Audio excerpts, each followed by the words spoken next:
संसार के हर प्राणी में, हर किसी में बैठी हुई चैतन्य स्वरूप आत्मा रूपी परमात्मा को मेरे प्रणाम। सबको प्रणाम। इस कार्यक्रम में आपका हार्दिक अभिनंदन, भद्र स्वागत। आज मैं ये वीडियो उन ईश्वर प्रेमियों के लिए बना रहा हूँ, उन भक्तों के लिए बना रहा हूँ जो कि इस साल भगवान जगन्नाथ की रथ यात्रा रुकने के कारण दुखी है, व्याकुल है, चिंतित है। देखिए, इसके बारे में हम एक वीडियो में ऑलरेडी चर्चा कर चुके हैं, दोबारा मैं उसे दोहरा रहा हूँ। रथ यात्रा का मुख्य उद्देश्य क्या है, रथ यात्रा के पीछे जो मुख्य ज्ञान क्या है, मुख्य सीख क्या है, सिखलाई क्या है, उसे हम समझना चाहिए। रथ यात्रा हर साल हम करते हैं। क्या उस रथ यात्रा के अंदर जो मैसेज है, जो डीप नॉलेज है, जिसे जानने से अपना जीवन परिवर्तन हो जाएगा, उसके बारे में क्या हम जानते हैं? बहुत ही कम लोग जानते हैं, क्योंकि इसकी चर्चा बहुत कम होता है। लोग बस जाते हैं, रथ को खींचते हैं, भक्ति भाव में नृत्य करते हैं, भगवान के भक्ति में खो जाते हैं, परंतु उस जो रथ यात्रा का उद्देश्य, उस रथ यात्रा के पीछे जो ज्ञान को बहुत ही कम लोग समझ पाते हैं, बहुत ही कम लोग जानते हैं। आज उसके बारे में दोबारा हम चर्चा करते हुए उसे जानेंगे, समझेंगे और उसे इस जीवन में आचरण करते हुए जीवन को आनंद शांति के साथ बिताने के प्रयत्न करेंगे। रथ यात्रा का पीछे जो मुख्य उद्देश्य ये है, शरीर रथ है। ये जो भौतिक स्थूल शरीर हम देख रहे हैं, ये रथ है। शरीर रूपी रथ को, शरीर के अंदर जो 5 इंद्रियां हैं, वो इंद्रियां रूपी घोड़ा इस रथ को चला रहे। वाकई शरीर के राजा इंद्रियां हैं। शरीर इंद्रियों के द्वारा परिचालन होता है। आँख, कान, नाक, जीभ, त्वचा, ये जो इंद्रियां हैं, इनके कारण ही शरीर रूपी रथ चलता है। अगर इंद्रियां काम ना करे, इंद्रियां ही ना रहे, शरीर जड़ पदार्थ बन जाएगा, शरीर मांस के एक बंडल बन जाएगा, बस उतना ही है। तो इस शरीर रूपी रथ को इंद्रिय रूपी घोड़ा चला रहे। इंद्रिय रूपी घोड़ों को मन नियंत्रण कर रहे हैं। तो शरीर रथ है, शरीर को इंद्रिय रूपी घोड़ा खींच रहे हैं, इंद्रियों को मन रूपी सारथी नियंत्रण कर रहा है। वाकई मन सारथी है।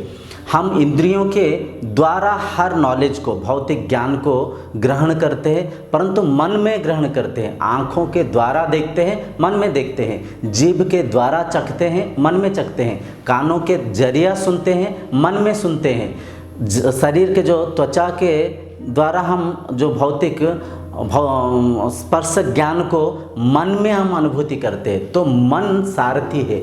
मन में हर इंद्रियों की जो ज्ञान को हम अनुभव करते हैं, उपभोग करते हैं। तो मन सारथी है। मन ये जो 5 इंद्रियों को नियंत्रित करना चाहिए। मन इनके स्वामी है। शरीर के स्वामी इंद्रियां, इंद्रियों के स्वामी मन है। और ये जो शरीर रूपी रथ में बैठा हुआ जो रथ के मालिक, रथ के जो स्वामी, रथ के रथी हम है, हम आत्मा है। आत्मा को हम बोलना भी अनुचित होगा, क्योंकि आत्मा एक है, वो आप है। इस ब्रह्म ज्ञान को जानने के लिए, इसे पहचानने के लिए, ये मैसेज हर किसी के मन में आविर्भाव होने के लिए, हर कोई इसे समझने के लिए हम रथ यात्रा करते हैं। रथ यात्रा का मुख्य उद्देश्य स्वयं को पहचानना, ब्रह्म शक्ति को जानना। जब आप खुद को पहचानेंगे कि आप आत्मशक्ति है, तो आप क्या करेंगे, आप इस चीज़ को भी जान पाएंगे कि आप मन के स्वामी है, मन आपका दास है। तो आप मन को आपके नियंत्रण में रखने के प्रयत्न करेंगे। मन को जब आप नियंत्रित कर पाएंगे, मन को जब आप संयम कर कर, संयम कर कर आपके अधीन में रख पाएंगे, मन इंद्रियों को नियंत्रण करेगा।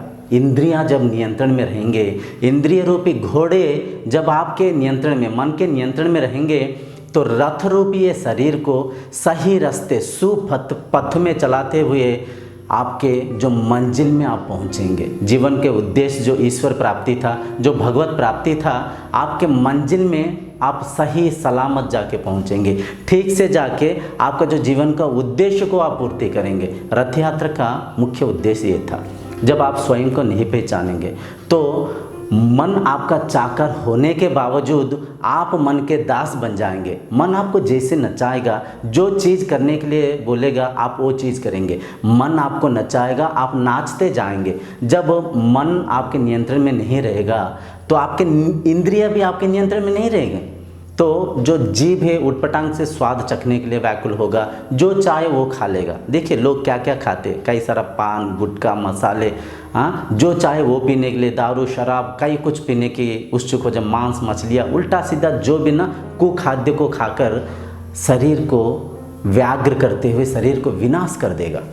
आंख उटपटांग से चीज़ें देखेगा, आप जानते हैं वो चीज़ देखने से खराब है, परंतु आपका इंद्रिय आपका नियंत्रण में ना होने के कारण, आपके मन आपके अधीन में ना होने के कारण गंदे गंदे चीज़ लोग देख लेते हैं, उल्टा सीधे गंदे बातें चर्चा करते हैं, उल्टा सीधा गंदे आलिंगन को ये शरीर खोजते रहता है, ढूंढते रहता है। इनका मुख्य कारण ये है, जब आप स्वयं को नहीं पहचानेंगे, आप आत्मा है, आप आत्मा शक्ति है, आप ये शरीर और ये संसार के स्वामी है, जब आप इस चीज़ को नहीं जान पाएंगे, मन को आप जब नियंत्रण में नहीं कर पाएंगे, मन जब इंद्रियों को नियंत्रण में नहीं करेगा, श्रेष्ठ रूप इस मनुष्य जीवन को भ्रष्ट करते हुए, नष्ट करते हुए, विनाश करते हुए, विचलित होकर आप अशांत हो जाएंगे।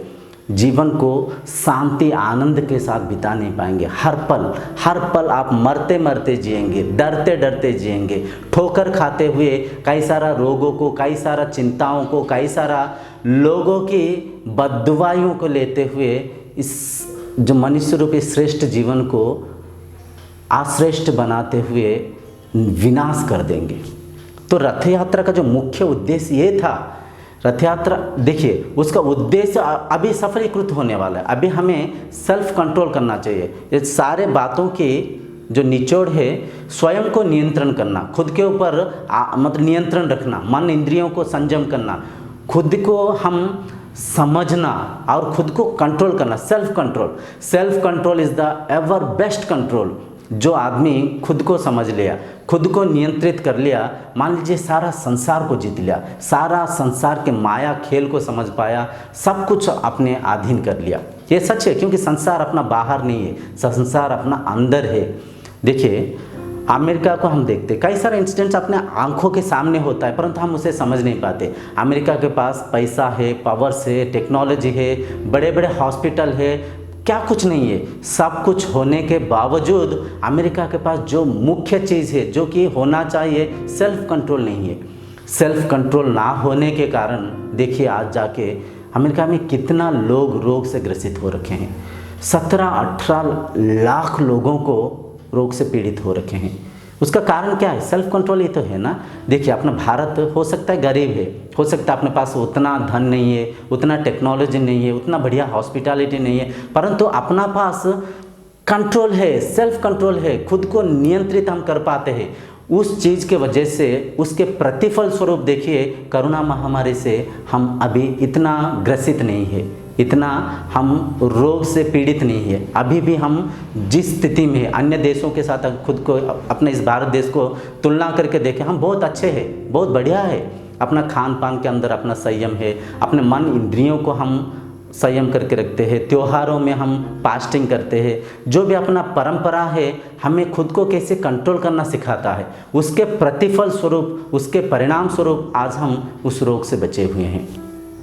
कई सारा इंसिडेंट्स अपना आंखों के सामने होता है, परंतु हम उसे इन डीप समझ नहीं पाते हैं। देखिए दिल्ली के निजामुद्दीन में तो मरकज़ में मस्जिद में लोग गए थे भगवान की प्रार्थना करने के लिए, ईश्वर उपासना करने के लिए, नमाज पढ़ने के लिए, परंतु उनके मन में कुछ गलत उद्देश्य नहीं था। वो गए थे भगवत प्रणिधान के लिए, लेकिन वहाँ पे 1500 लोग इकट्ठा हुए थे। उनमें से 441 लोगों को कोरोना पॉजिटिव हो गया। तो देखिए उस घटना के कारण इस्लाम बदनाम हो गया, अल्लाह बदनाम हो गए। लेकिन यहाँ पे समझना चाहिए, यहाँ पे हमें इस चीज़ को जानना चाहिए, अगर वैसे ही यहाँ पे भी हो गया तो क्या भगवान जगन्नाथ बदनाम नहीं हो जाएंगे? वैसे तो भगवान एक है, चाहे अल्लाह कहिए, चाहे ईश्वर कहिए, चाहे जीसस कहिए, चाहे कुछ भी, नाम रंग में क्या रखा है, ये सारा नाम रंग हमने दिया हुआ है, हमने बनाया हुआ है, परंतु ईश्वर एक है, भगवान एक है, भगवान शक्ति है, भगवान एनर्जी है। जिस एनर्जी को, जिस शक्ति को आधार करके संसार चल रहा है, जिस शक्ति के आधार से आपके मन बुद्धि शरीर चल रहा है, और वो शक्ति आप अलग नहीं है, वो शक्ति आप में है, आप ही है।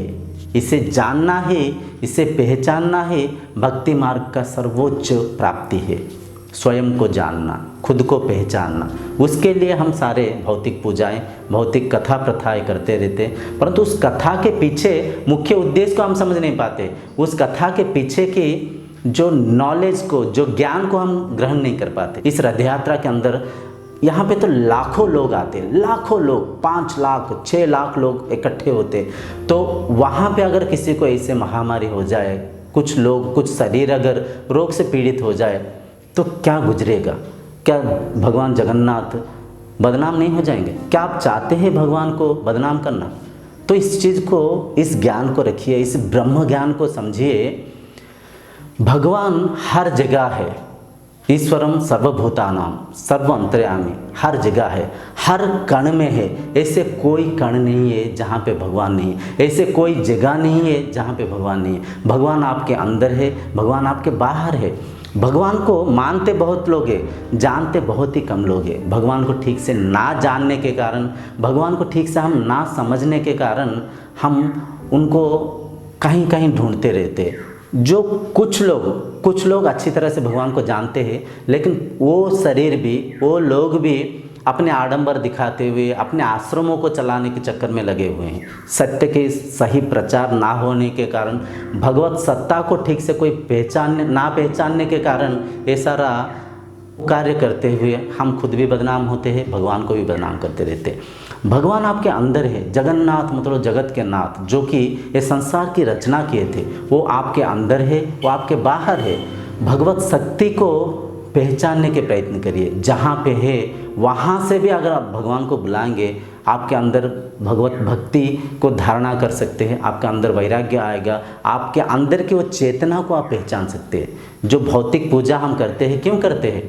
जो अपने अंतर में बैठे हुए उस अंतरात्मा को, उस ब्रह्म शक्ति को पहचानने के लिए हम भौतिक पूजा करते हैं, परंतु इसे हम समझ नहीं पाते। जैसे देखिए, हिरन खुद के नाभि में कस्तूरी होते हुए उस कस्तूरी के सुगंध को सारा जंगल में ढूंढते हुए घूमता है। कहाँ से इतना बढ़िया स्मेल आ रहा है, कहाँ से आ रहा है? शायद इस पौधा से आ रहा है, शायद इस पेड़ से आ रहा है। ऐसे ढूंढते हुए सारा जंगल में घूमते रहता है। ठीक वैसे ही भगवान अपने अंदर है, भगवान अपना साथ है।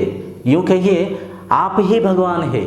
उस भगवत सत्ता को, उस ब्रह्म शक्ति को पहचानने के लिए, उसे जानने के लिए हमें सारे भौतिक पूजा करते हैं। तो उसका उद्देश्य को हम ना जान पाते हुए, हम छोटे छोटे बातों को ठीक से ना समझ पाते हुए विचलित हो जाते हैं, दुखी हो जाते हैं। तो मैं उन सारे भक्तों को, उन सारे भगवत प्रेमियों को हाथ जोड़ के निवेदन करता हूँ कि कृपया दुखी मत होइए। संयम ही जीवन है। संयम मतलब सच को ठीक से समझना, संसार के मतलब इस माया खेल को जानना, स्वयं को पहचानना, मन इंद्रियों को संयम करते हुए खुद को उस ब्रह्म शक्ति के साथ लीन करके खुद में ईश्वरीय चेतना का प्राप्ति करना ही जो भक्ति मार्ग का सही उद्देश्य है। तो इसे जानिए, इसे पहचानिए। इस कार्यक्रम को यहीं पर रखते हुए अगले कार्यक्रम तक आपसे विदाई मांगता हूँ। तब तक के लिए प्रणाम।